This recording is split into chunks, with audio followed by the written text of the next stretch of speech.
നമസ്കാരം. നമസ്കാരം. ബംഗാളിലെ ഒരു വിഖ്യാത ചലച്ചിത്രകാരനാണ് വിവേക് രഞ്ജൻ അഗ്നിഹോത്രി.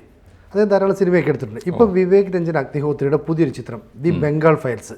ഈ ചിത്രം സെപ്റ്റംബർ 5 ബംഗാളിൽ റിലീസ് ചെയ്യാനിരിക്കുകയാണ്. ബംഗാൾ മാത്രമല്ല, ഇന്ത്യയിലൊട്ടാകെ. പക്ഷേ ഈ ചിത്രത്തിനെതിരെ ഇപ്പം ബംഗാൾ ഭരിക്കുന്ന തൃണമൂൽ കോൺഗ്രസും അതിൻ്റെ പാർട്ടി പ്രവർത്തകരുമൊക്കെ വലിയ രീതിയിൽ പ്രതിഷേധം നടത്തുന്നു. ഈ സിനിമയ്ക്കെതിരെ ഒരുപാട് കേസുകൾ, FIRകൾ ഫയൽ ചെയ്യുന്നു. അപ്പം ഈ അഗ്നിഹോത്രി അമേരിക്കയിൽ സിനിമയുടെ പ്രമോഷനുമായിട്ട് ബന്ധപ്പെട്ട് ഇന്നപ്പോൾ പറയുകയാണ്, എന്തിനാണ് ഒരു ഭരണകൂടം എൻ്റെ സിനിമയെ ഇങ്ങനെ ഭയക്കുന്നത്? അതായത് ബംഗാളിലെ മുർഷിദാബാദിൽ നടന്ന ഹിന്ദു കൂട്ടക്കൊലയുടെ പിന്നിലെ സത്യങ്ങൾ ഞാൻ ഈ സിനിമയിലൂടെ വിളിച്ചു പറയാൻ പോവുകയാണ്. അപ്പോൾ അതിനെ ഭയപ്പെടുന്ന തൃണമൂൽ കോൺഗ്രസിൻ്റെ നിലപാട് ഇവിടെ വെളിപ്പെടുന്നു. അങ്ങനെ ഒരു സിനിമയെ പേടിക്കേണ്ട കാര്യമുണ്ടോ? ഒരു കാരണവശാലും ഇല്ല. പ്രത്യേകിച്ച് ബംഗാളിന് വല്ലാത്തൊരു സംസ്കാരമുണ്ട്. എല്ലാ അർത്ഥത്തിലും നമ്മുടെ സാഹിത്യത്തിൽ, സംഗീതത്തിൽ, സിനിമയിൽ പോലും ഇന്ത്യയുടെ അഭിമാനമായ ഏറെക്കുറെ വളരെ പ്രധാനപ്പെട്ട ചലച്ചിത്രകാരന്മാരൊക്കെ ബംഗാളികളാണ്. പക്ഷേ വിവേക് അഗ്നിഹോത്രി ബംഗാളിയല്ല. അദ്ദേഹം യഥാർത്ഥത്തിൽ മധ്യപ്രദേശുകാരനാണ്. അദ്ദേഹം ഇന്ത്യക്കൊട്ടാകെ അഭിമാനം ഉണ്ടാക്കിയ ഒരർത്ഥത്തിൽ വിയോജിക്കാം അദ്ദേഹത്തോട്. വിയോജിപ്പുണ്ടാക്കുമ്പോഴും ഞാൻ അദ്ദേഹത്തിന് കാണുന്നൊരു പ്രത്യേകത, അദ്ദേഹം ചരിത്രത്തെ നിരന്തരമായി സിനിമയ്ക്ക് ഇന്ധനമാക്കി തീർക്കുന്നു എന്നതാണ് പ്രധാനപ്പെട്ട കാര്യം. അദ്ദേഹത്തിൻ്റെ എനിക്ക് ഓർമ്മയുണ്ട്, ആദ്യം വിവാദം ഉണ്ടായൊരു സിനിമ അദ്ദേഹത്തിൻ്റെ ലാൽ ബഹദൂർ ശാസ്ത്രിയെക്കുറിച്ചുള്ള സിനിമയാണ്. ശാസ്ത്രിയുടെ മരണം, അതുമായി ബന്ധപ്പെട്ട ദുരൂഹത,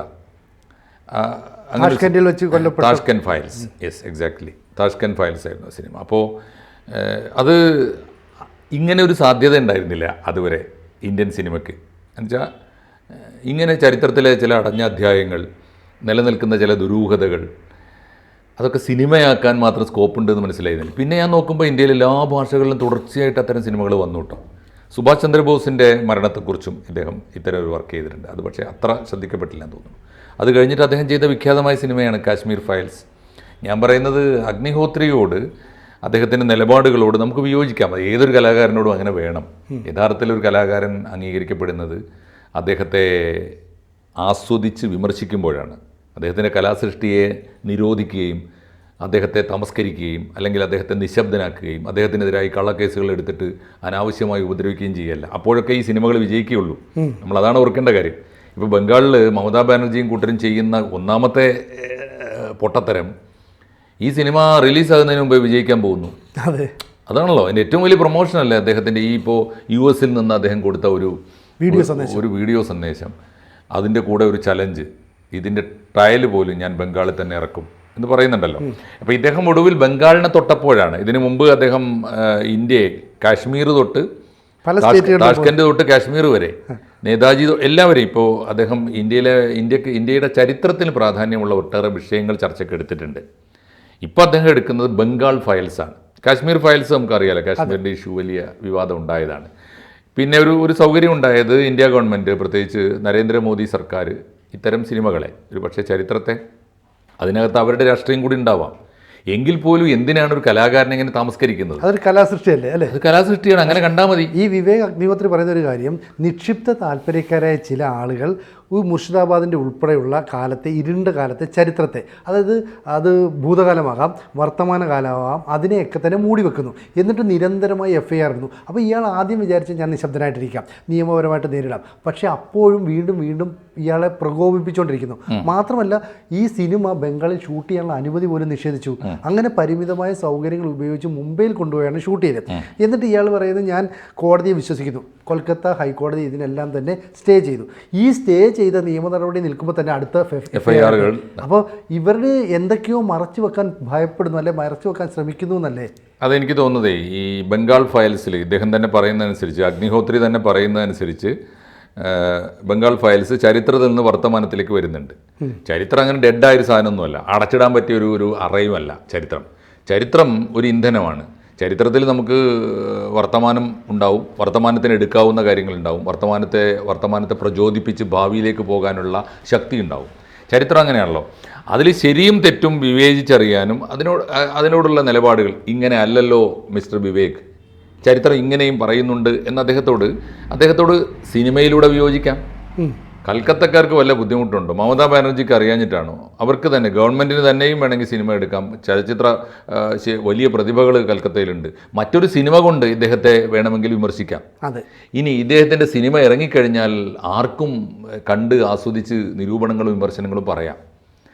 അങ്ങനെ ആയിരുന്നെങ്കിൽ അത് ആളുകൾ കാണേണ്ടവർ കാണുകയും അല്ലാത്തവർ ഇങ്ങനെയൊക്കെ ആണെങ്കിൽ ആ സിനിമ കാണാൻ പോകേണ്ടതില്ലെന്ന് തീരുമാനിക്കാം.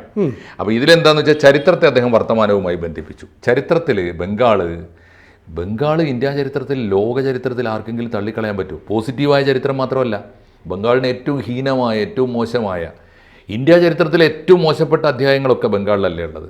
നവഖാലി എവിടെയുള്ളത് ഒന്ന് ആലോചിച്ച് നോക്കൂ. വിഭജനം എവിടെയാണ് നടന്നത്? ഇന്ത്യ വിഭജനം 1947 ഇന്ത്യ വിഭജിക്കുന്നതിന് മുമ്പ് 1905 വിഭജിച്ചത് ബംഗാളാണ്. ബംഗാളിൻ്റെ ഫയൽസ് ആർക്കും നിഷേധിക്കാനും മൂടിവെക്കാനൊന്നും പറ്റില്ല. ബംഗാൾ ചരിത്രത്തിൽ ഇങ്ങനെ ഉണർന്നു വന്നുകൊണ്ടേയിരിക്കും. ഇപ്പോൾ ഒരു വിവേക് അഗ്നിഹോത്രി ആണെങ്കിൽ ഇന്ന് അല്ലെങ്കിൽ മറ്റൊരാളത് വന്നു അത് പറഞ്ഞുകൊണ്ടിരിക്കും. ലോകത്തിലെ മനുഷ്യന് ഇഷ്ടമുള്ള എല്ലാ മാധ്യമങ്ങളും അത് വരും, സിനിമയിൽ വരും, സാഹിത്യത്തിൽ വരും, എല്ലാത്തിലും വന്നുകൊണ്ടിരിക്കും. കാരണം അത് മനുഷ്യൻ്റെ വേദനയാണ്. ബംഗാളാണ് ആദ്യം വിഭജിച്ചത് 1905. എന്നിട്ട് അവിടുത്തെ ജനങ്ങൾ മുഴുവൻ കലാപം കൂട്ടിയപ്പോൾ ബ്രിട്ടീഷുകാരുടെ ഐഡിയ ആയിരുന്നു അത്. ഈ വിഭജിക്ക് ഭരിക്കുക, അങ്ങനെ ഉണ്ടല്ലോ, ഡിവൈഡ് ആൻഡ് റൂൾ.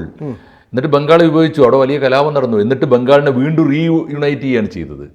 പക്ഷേ 1947 ബ്രിട്ടീഷ് തന്ത്രത്തിന് മുമ്പിൽ ആർക്കും വഴങ്ങാൻ പറ്റും. കാരണം അപ്പോഴത്തേക്ക് ഈ മുസ്ലിം ലീഗിനെ പോലുള്ള പാർട്ടികൾ വലിയ തോതിൽ ബംഗാളിൽ ശക്തിപ്പെട്ടു. അവർ മുസ്ലിം ബംഗാൾ എന്ന് പറഞ്ഞാൽ അതാണ് കിഴക്കൻ പാകിസ്ഥാനായി പിന്നീട് മാറിയത്.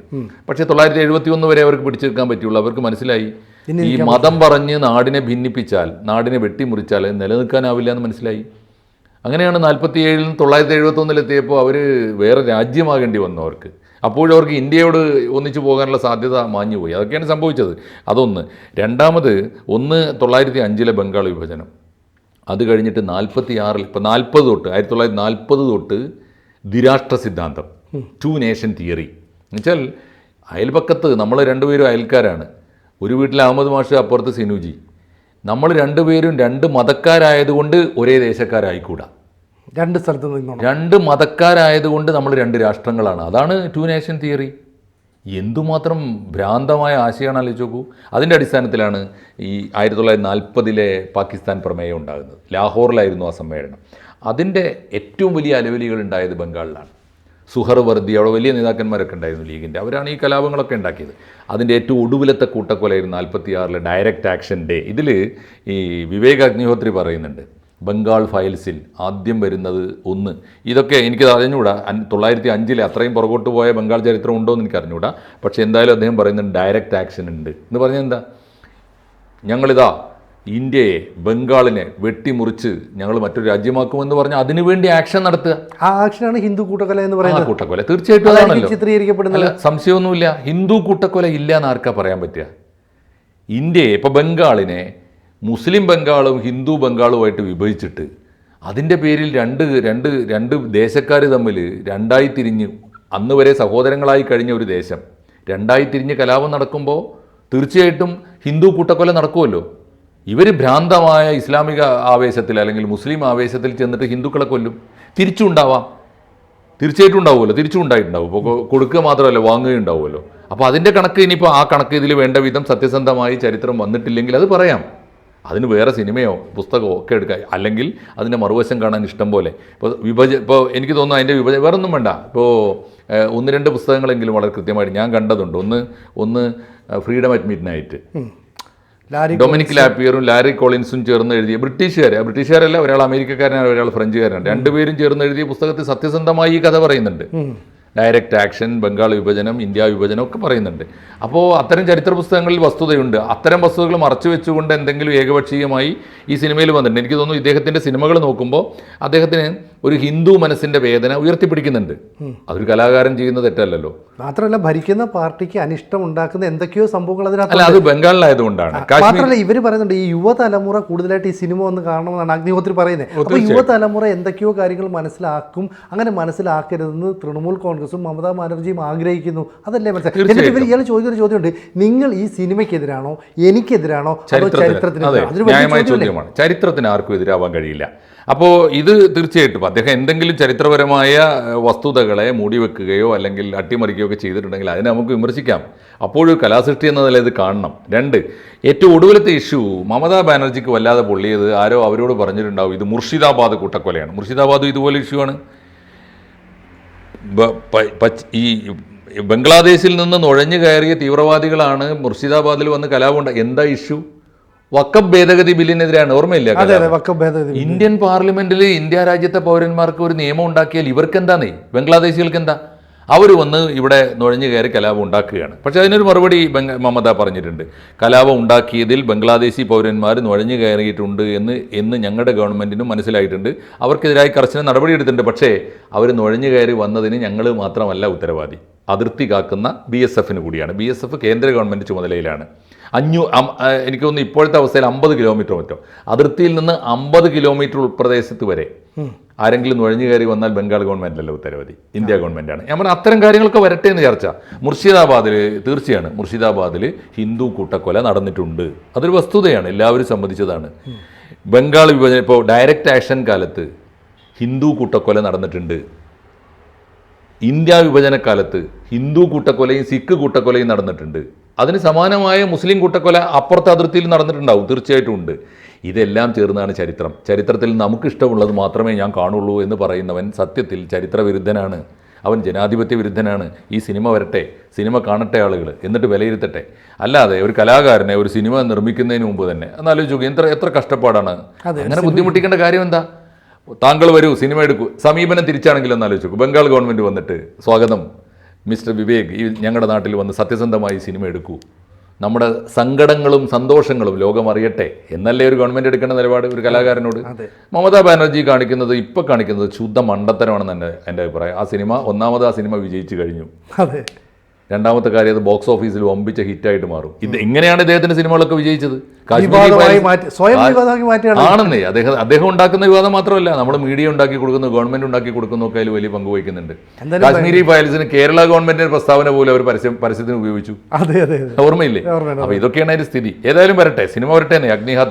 വിവേക് അഗ്നിഹോത്രിക്ക് എല്ലാ അഭിവാദ്യങ്ങളും നേരാം. അദ്ദേഹം വരട്ടെ, അദ്ദേഹത്തിന്റെ സിനിമ പുറത്തു വരട്ടെ, കാണട്ടെ, എന്നിട്ട് നമ്മൾ വിമർശിക്കാമല്ലോ. അതെ, എന്തായാലും ബംഗാൾ ഫയൽസ് എന്ന് പറയുന്ന സിനിമയുടെ ട്രെയിലർ ആയാലും ബംഗാളിൽ തന്നെ പ്രദർശിപ്പിക്കുന്നത് അമേരിക്കയിൽ നിന്ന് പറയേണ്ടി വരുന്നൊരു ഗതികേടാണ്. പക്ഷെ എന്തായാലും വരട്ടെ. September 5 release. ഇന്ത്യ ഗവൺമെന്റ്, എനിക്ക് തോന്നുന്നു ഇന്ത്യ ഗവൺമെന്റിന്റെ പിന്തുണയോടുകൂടി, ഇത് ബംഗാളി ഫയൽസ് ആണല്ലോ, ബംഗാളിന്റെ ചരിത്രമാണല്ലോ, കൊൽക്കത്തയിൽ തന്നെയാണ് അത് റിലീസ് ചെയ്യേണ്ടത്. അത് അതിന്റെ ട്രയൽ മാത്രമല്ല, സിനിമ തന്നെയും അവിടെ റിലീസ് ചെയ്യണം. അത് വമ്പിച്ച് ആഘോഷമായിട്ട് നടത്തുകയും വേണം. എന്നിട്ട് സിനിമയെ വിയോജിക്കാന്നേ. സിനിമയോട് ഏത് കലാസൃഷ്ടിയോടാണ് ആളുകൾക്ക് വിയോജിപ്പില്ലാത്തത്? ഞാൻ പുസ്തകം എഴുതിയാൽ സിനുജിക്ക് അഭിപ്രായ വ്യത്യാസം ഉണ്ടാവില്ലേ? അത് തീർച്ചയായിട്ടും അതാണ് സിനിമ, അതാണ് കലാസൃഷ്ടി, അതാണ് ആവിഷ്കാരം.